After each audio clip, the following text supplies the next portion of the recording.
சைரா, என் உயிரின் உயிரானவர்களே,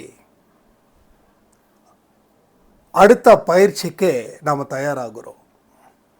இது எதுக்கு வீடியோவில் வரணும்னா, எல்லா விஷயத்தையும் நாம் கொஞ்சம் ஃபேஸ் டு ஃபேஸ் பேசுனா நல்லாயிருக்கும் அப்படின்னு. ஸோ இப்போ என் ஃபேஸை மட்டும்தான் காட்ட முடியும். ஸோ நீங்கள் கேட்குற மாதிரி நான் நினச்சிக்கிறேன். ஸோ அடுத்த ஒரு பயிற்சிக்கு நாம் இங்கே தயாராக இருக்க போகிறோம். அது என்ன பயிற்சி அப்படின்றத நீங்கள் யோசிச்சுக்கோங்க. ஸோ அது இன்று முதல் செப்டம்பர் மாதம் முடிகிற வரைக்கும் இந்த பயிற்சி நம்ம பண்ணணும். அதாவது சாயப்பா ஒரு விஷயத்தை ரொம்ப தெளிவாக சொல்லியிருக்காரு. கஷ்டப்பட்டு எதையுமே பண்ணாத, இஷ்டப்பட்டு பண்ணு. நம்ம பண்ணக்கூடிய பிரார்த்தனைகள் கஷ்டப்படாமல் இஷ்டப்பட்டு பண்ணு. கடும் தவம், கடும் விரதம் இது அவசியம் இல்லை. ஸோ நம்ம அந்த கான்செப்ட் போல், ஏன்னா அவருடைய செல்ல குழந்தைகளாக நம்ம இருக்கோம். ஸோ அந்த இடத்துக்கு போக வேண்டியது நம்மளுடைய வேலை இல்லை. அதனால் நம்ம இஷ்டப்பட்டதை விட்டுட்டு ஒரு மாதத்துக்கு அந்த வைராக்கியத்தோட, அந்த மனநிலையோட நம்மளுடைய பிரார்த்தனைகளை ஏறெடுக்கிறோம். ஸோ சாய்பாவுடைய ஒவ்வொரு மொமெண்ட்டும் ஆச்சரிய கொடுக்கக்கூடிய விஷயமா இருக்குது. ஸோ எனக்கு பாருங்கள், காலையில் என்ன நடந்துச்சுன்னு தெரியும் உங்களுக்கு. நம்ம வீட்டில் சிட்டுக்குருவி, 2 சிட்டுக்குருவி, இத்தனோண்டு தான், இவ்வளோ தான். பார்க்குறதுக்கு அவ்வளோ அழகாக, அவ்வளோ க்யூட்டாக, சும்மா அப்படியே நல்ல ஒரு சத்தத்தோட ரொம்ப மங்களகரமாக இருந்தது இன்றைக்கி காலையில் நடந்த ஒரு விஷயம். ஸோ எந்த உயிரினமும் நம்ம வீட்டுக்கு வருதுன்னா சாயப்பா நிச்சயமாக வந்திருக்காருன்னு அர்த்தம். உனக்கு ஏதோ ஒரு விஷயத்தை நல்லது நடக்க போகுதுன்னு அர்த்தம். உன் வாழ்க்கையில் பெரிய திருப்புமுனை ஏற்பட போகுதுன்னு அர்த்தம். ஸோ எனக்கு வந்தால் அன்பை சாய் குடும்பத்துக்கு வந்த மாதிரி இங்கே இருக்கிற அத்தனை பேருக்கும் இதனுடைய ஃபுல் கிரெடிட் போய் சேரும். என் முன்னாடி ஒரு வெட்டுக்கிளி வந்தாலும் அது எனக்கானதுன்றது இல்லை, நமக்கானது. வீட்டுக்குள்ளே ஒரு சிட்டுக்குருவி வர்றது அவ்வளோ நல்லது அப்படின்னு சொன்னாங்க. நிறைய பெரியவங்க என்கிட்ட சொன்னாங்க, தம்பி கண்டிப்பாக உனக்கு கன்ஃபார்மாக ஆகிடும் அப்படின்னாங்க. கல்யாணம் ஆகிடும்னா, கல்யாணம் ஆகாததை பற்றி கவலையே கிடையாது. இப்போ வரைக்கும் எந்த நிமிஷம் வரைக்கும் நம்ம ஃபீல் பண்ணலை. ஃபீல் பண்ணியிருந்தோன்னா எப்போயோ நம்ம கல்யாணம் பண்ணியிருப்போம். ஸோ எதுவுமே எல்லாமே அவர் கொடுத்தது, எல்லாமே ஹாப்பியாக இருக்கு, எல்லாமே ஹாப்பி.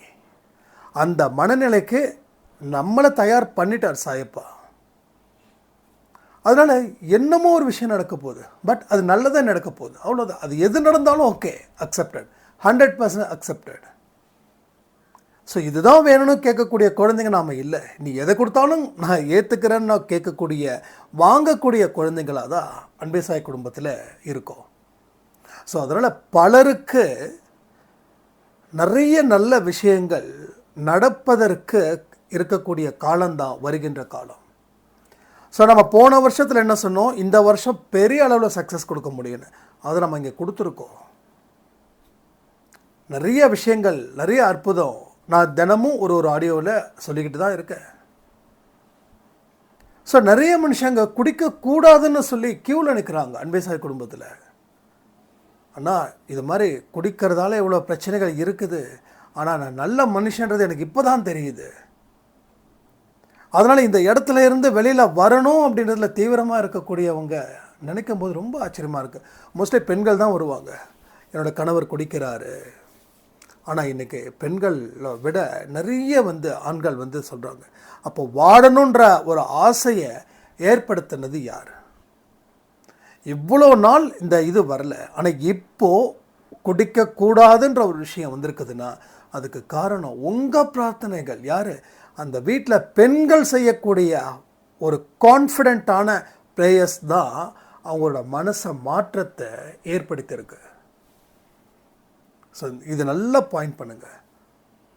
உங்களுடைய நம்பிக்கை எப்படிப்பட்டதோ அப்படிப்பட்டது உங்களுடைய வாழ்க்கையில் ஏற்படக்கூடிய மாற்றங்கள்.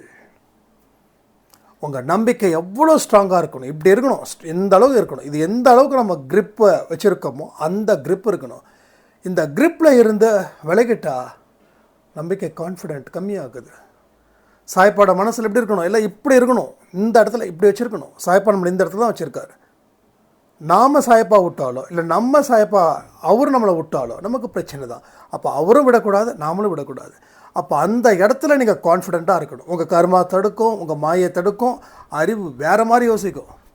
நீ இவ்வளோ தூரம் கேட்குறா, போகிறா, வர ஏதாவது கொடுக்குறாரா, நீயே களத்தில் இறங்கணும். களத்தில் இறங்கவும் தோற்று போயிடுவோம். ஆனால் களத்துலேயே இறங்கி அவர் மேலே இருக்க நம்பிக்கையை வச்சு, நம்பிக்கையில் ஒரு சிறிதளவு கூட குறைக்காமல் அதே நம்பிக்கையோடு அவங்க வாழக்கூடிய வாழ்க்கை இருக்கே, கடவுள் மேலே வச்சுருக்கக்கூடிய நம்பிக்கையோடு வாழக்கூடிய வாழ்க்கை இருக்கே, அதுதான் இவ்வளவுக்கும் ஒரு பெரிய மாற்றத்தை ஏற்படுத்துது. ஸோ எல்லாமே இங்கே மனக்கட்டுப்பாடு. மனசுக்குள்ளே சாயப்பாக இருக்கிறது சிலருக்கு மட்டும்தான் தெரியுது, பலருக்கு தெரியல. அப்போ மனக்கட்டுப்பாடு ஜாஸ்தி பண்ண தான் அவர் இங்கே இருக்கிறதே தெரியும். 10 பேரும் ஒரே நேரத்தில் பேசுனா யார் பேசுறதுன்னு கேட்காது. அந்த 10 பேரில் 9 பேர் சைலண்டானால் தான் ஒருத்தன் பேசுகிறது கேட்கும். அப்போ நம்ம மனசுன்றது 1000 பேர், லட்சம் பேர், கோடி பேர் இருக்காங்க. ஒவ்வொரு எண்ணங்களை பேசக்கூடியது ஒரு மனுஷனாக நினச்சிக்கோங்க. நம்ம ஆரத்தி எடுக்கிறோம், திடீர்னு எதோ நினைக்கிறோம்.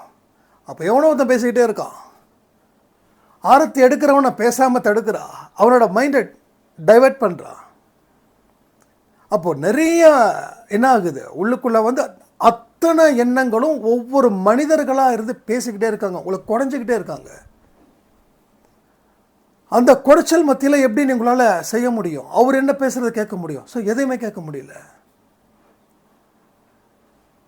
அப்போ அந்த மனக்கட்டுப்பாடு, நமக்குள்ள ஒரு கட்டுப்பாடு நாம் விதிச்சுக்கணும். இதை நினைக்காத, எதை நினைக்கக்கூடாததை நாம் நினைக்கிறோமோ அப்போ உடனே நினைக்க வேண்டியதை நினச்சிடணும். பயன் புரியுதா? நினைக்கவே கூடாதுன்னு ஒரு விஷயத்தை நாம் இங்கே முடிவு பண்ணியிருக்கோம்.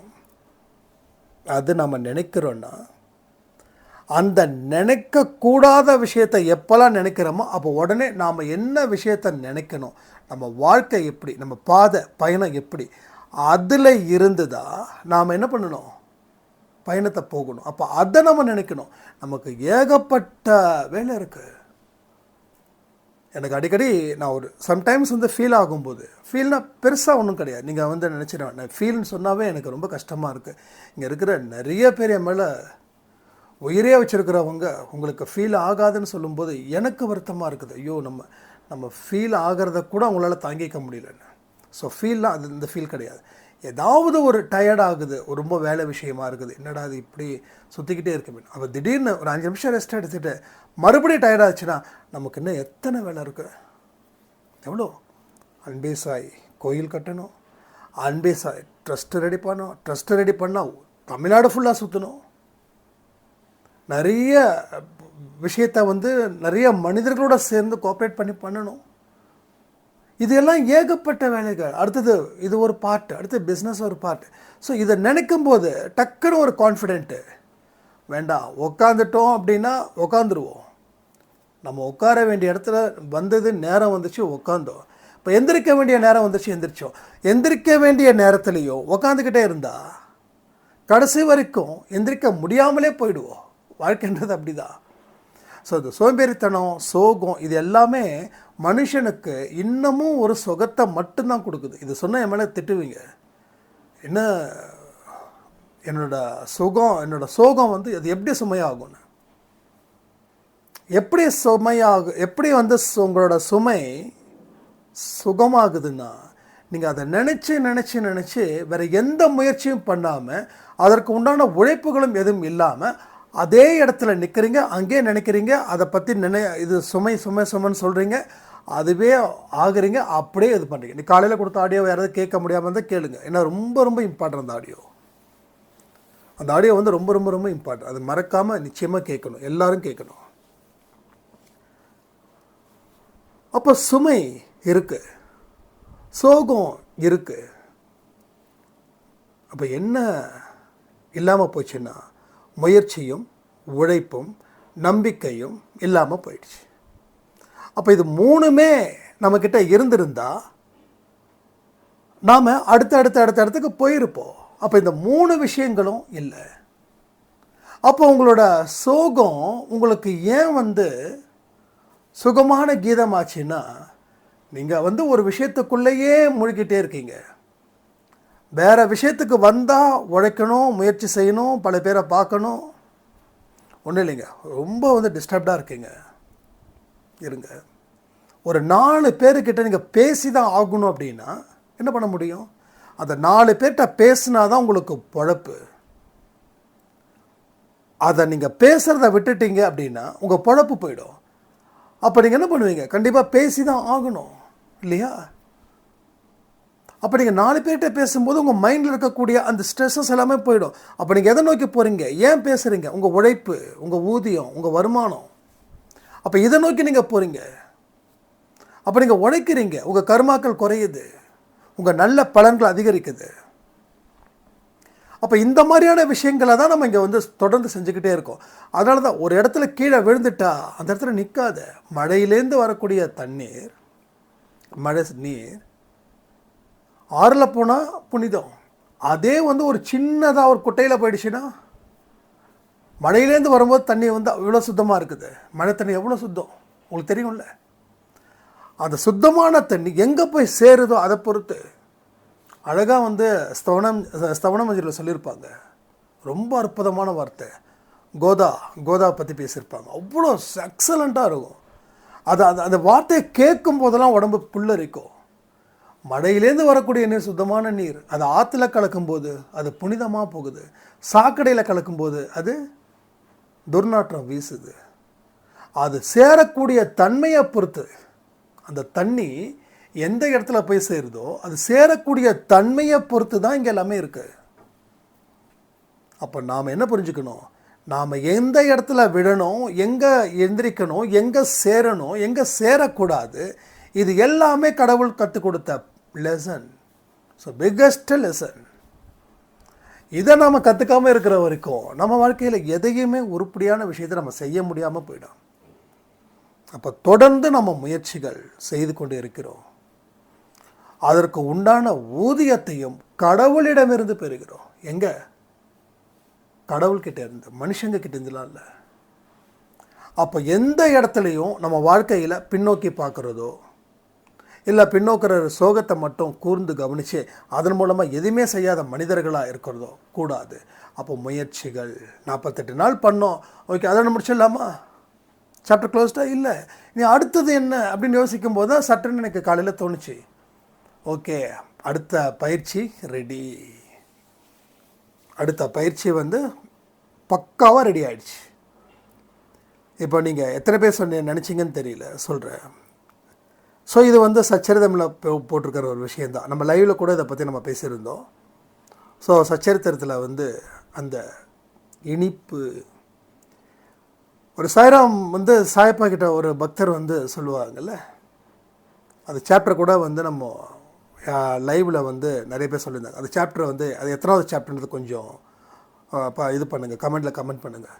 ஸோ இன்று முதல் செப்டம்பர் மாதம் வரை நாம் என்ன பண்ண போகிறோம்? ஸ்வீட்டை எடுக்க போகிறது இல்லை. காஃபியில், டீயில் no sugar, no chocolate, no ice cream, மற்ற எல்லாமே ஸ்வீட் சம்மந்தப்பட்டது. ஃப்ரூட்ஸ் எடுத்துக்கோங்க, நோ இஷ்யூ. ஸ்வீட் சம்மந்தப்பட்டது எதுவுமே இந்த மாதம் இல்லை.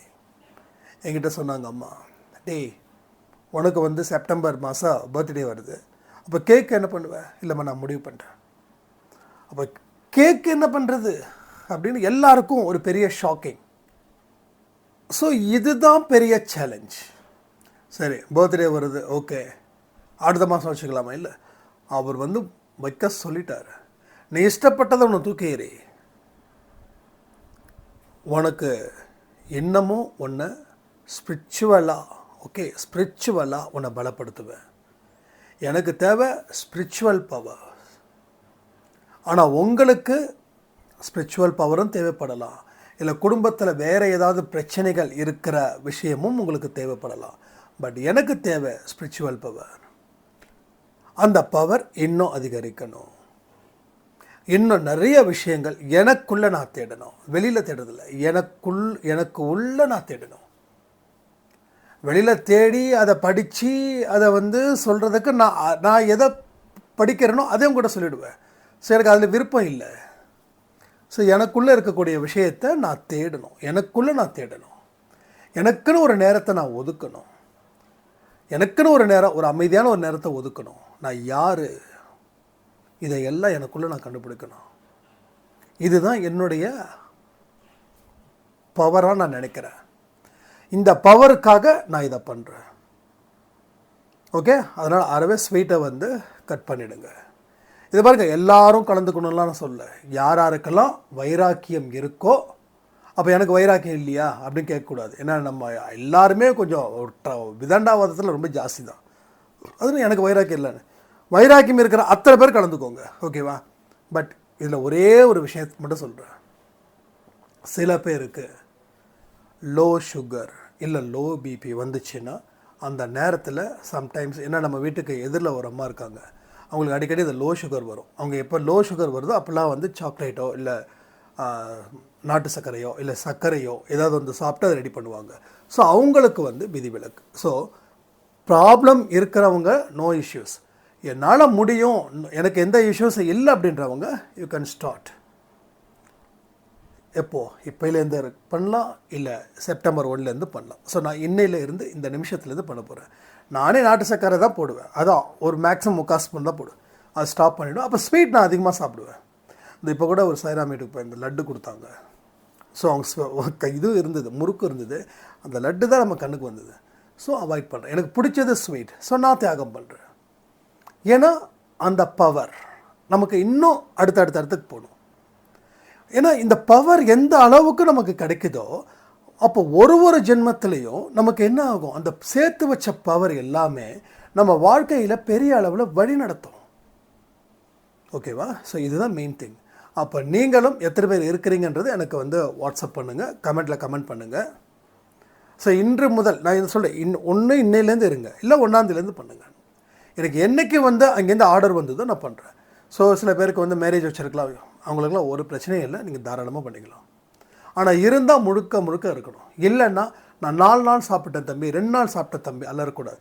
ஸோ ஒரு வைராக்கி இத்தனை நாள் நான் இருப்பேன்னா நீங்கள் இருங்க.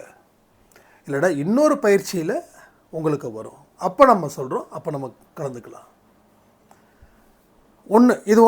இது ஒன்று தான் மெயின். ஆனால் இன்னொன்று சொல்லிடுறேன்.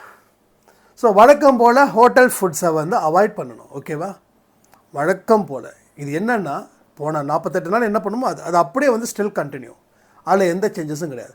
3வது ஃபுல்லாக சாப்பிடக்கூடாது, ஃபுல் கட்டக்கூடாது. ஃபுல் கட்டுனா நம்ம மூளைக்கு அது ஒரு பெரிய மந்தத்தை மட்டும்தான் கொடுக்கும். அப்போ மூளை மந்தமாயிடுச்சுன்னா உங்களோட மனசு எந்த ஒரு நல்ல விஷயத்தையும் செய்ய விடாது, எந்த ஒரு நல்ல செயல்களையும் செய்ய விடாது, உங்களை போட்டு தாக்கும்.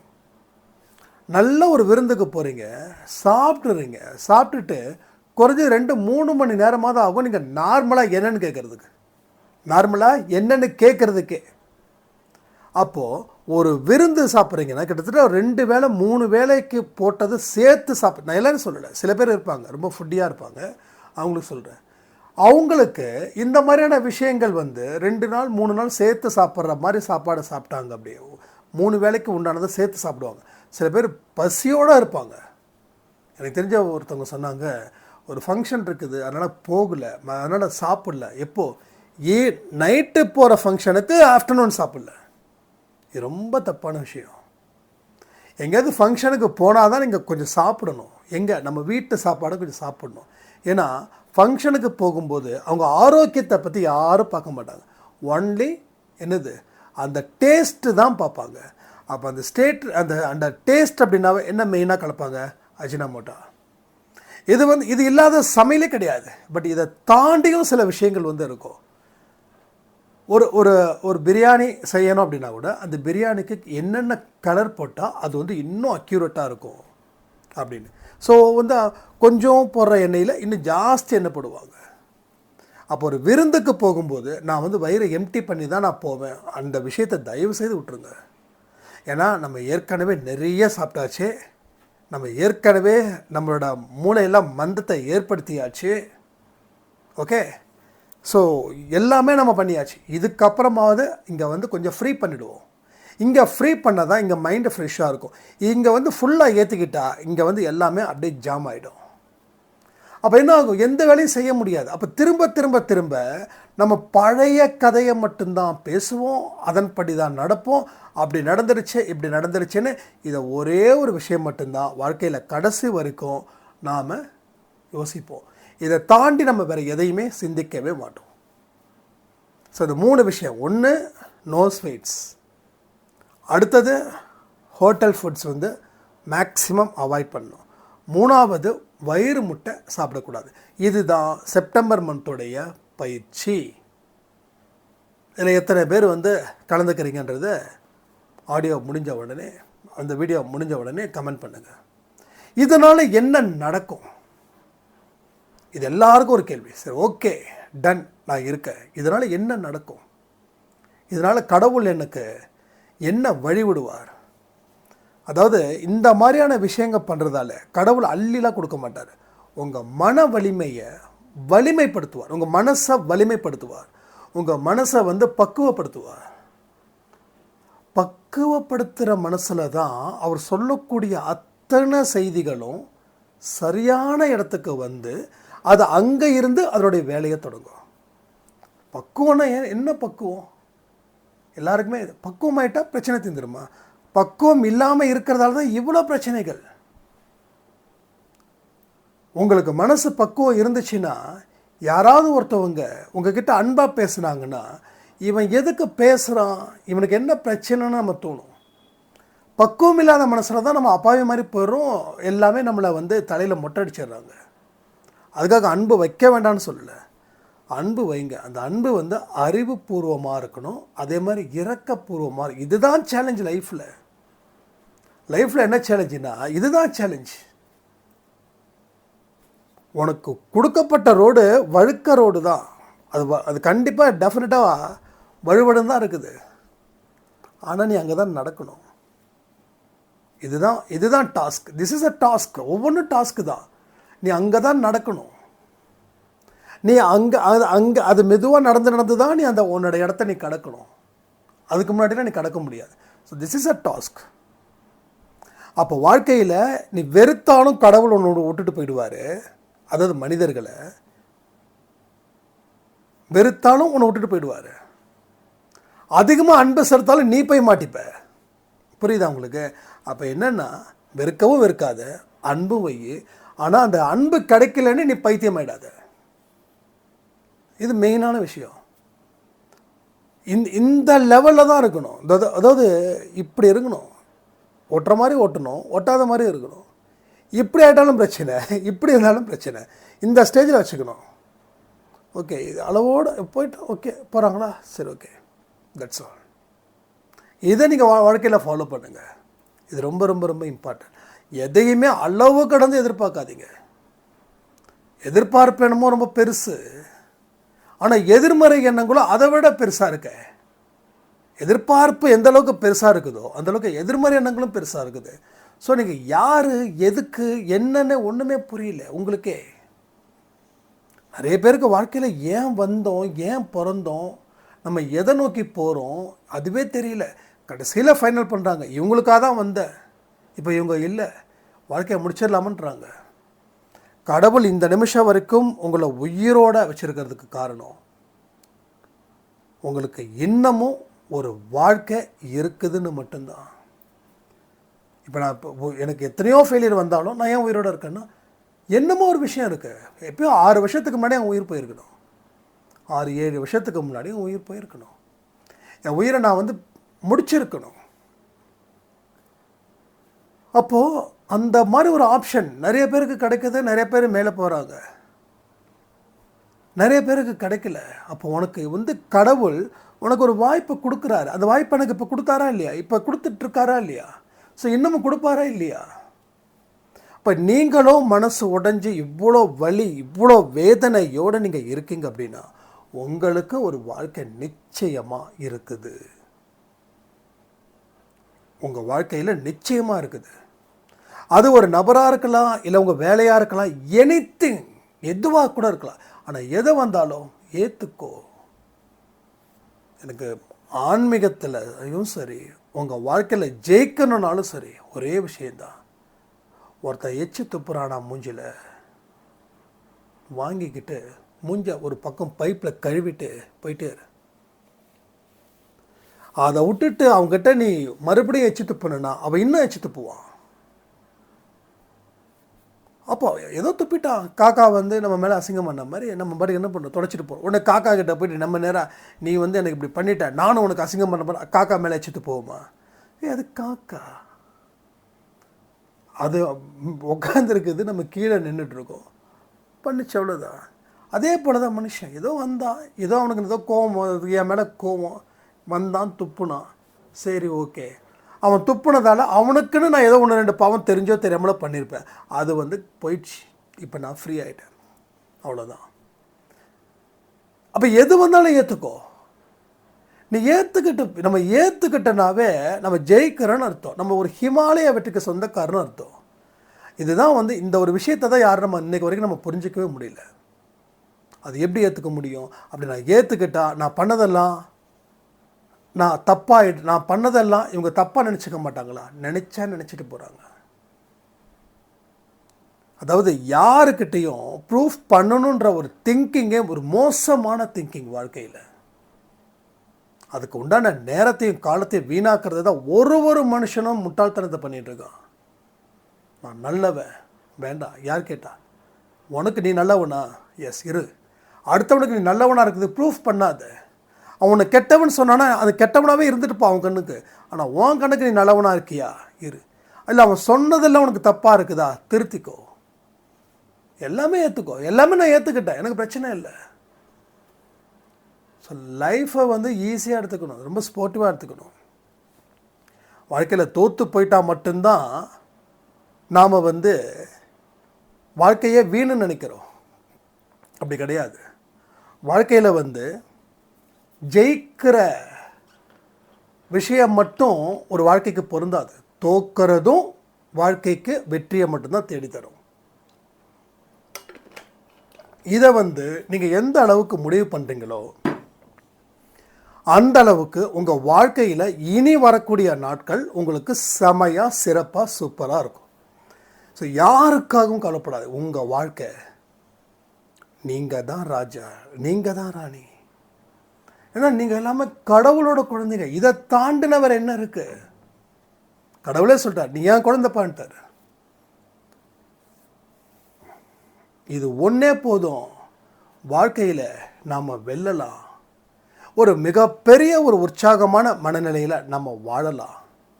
இந்த வீடியோவில் எங்கேயாவது இப்படி பண்ணால் தோற்றுருவோம் அப்படின்னா நீங்கள் தாராளமாக சொல்லுங்கள், நானும் கொஞ்சம் தெரிஞ்சுக்கிறேன். ஏன்னா எல்லாருக்கும் பலவிதமான ஒப்பீனியன்ஸ் இருக்கும். அந்த ஒப்பீனியன்ஸ் வந்து நீங்கள் சொல்லியிருப்பீங்க, இந்த ஒப்பீனியன் நான் வச்சேன், நான் ஜெயித்தேன், தாராளமாக சொல்லுங்கள், நிறைய பேருக்கு பயன்படட்டும். எனக்கு தெரிஞ்சதை நான் சொல்கிறேன், உங்களுக்கு தெரிஞ்சதை நீங்கள் சொல்லுங்கள். உங்கள் வாழ்க்கையில் என்னென்னலாம் நீங்கள் அனுபவிச்சு என்னென்ன விஷயத்தை நீங்கள் முயற்சி பண்ணிங்க ஜெயிச்சிங்களோ சொல்லுங்கள். அது எனக்கும் தேவைப்படுது. ஏன்னா நானும் ஜெயிக்கணும், நீங்களும் ஜெயிக்கணும், நம்ம எல்லாரும் ஜெயிக்கணும். ஏற்கனவே நிறைய தடவை சொல்லியிருக்கேன், அன்பே சாயிலை பொறுத்த வரைக்கும் ஒருத்தவங்க தோத்தா கூட அந்த தோத்தவங்களை பற்றி தான் நான் ஃபீல் பண்ணுவேனே தவிர 99 பேர் ஜெயிச்சிட்டாங்கன்னு சொல்லி நான் ஃபீல் பண்ண மாட்டேன். அந்த ஒருத்தவங்க அவங்க தான் எனக்கு இம்பார்ட்டன்ட். ஸோ அது மாதிரி தான் ஒவ்வொரு சாய்ராமும் சொல்லணும். இது எல்லாரும் ஜெயிச்சு என்றைக்கு நம்ம பண்ணுறோமோ அன்னைக்கு தான் ஒவ்வொருத்தவங்களும் ஜெயித்த மாதிரி. ஒருத்தவங்க தோத்தாலும் ஒவ்வொருத்தவங்களுக்கும் தோற்ற மாதிரி தான் கணக்கு. ஏன்னா இது ஏன் இவ்வளோ தூரம் நம்பிக்கையோட சொல்கிறேன்னா, நம்ம வாழ்க்கையில் இன்னமும் பல விஷயங்கள் நமக்கு நடக்க போகுது. பல நல்ல காரியத்தை நம்ம பார்க்க போகிறோம். இன்றைக்கி 12 மணி ஆடியில் சொன்ன மாதிரி மேலே போக போகிறோம்.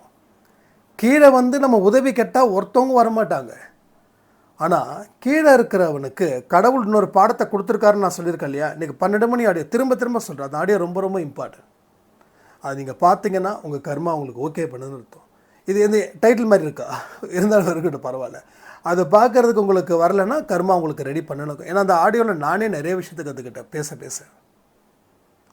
அப்போ மேலே உச்சத்தில் பறக்கக்கூடிய மனிதர்கள் யாருன்னா நீங்கள் தான்.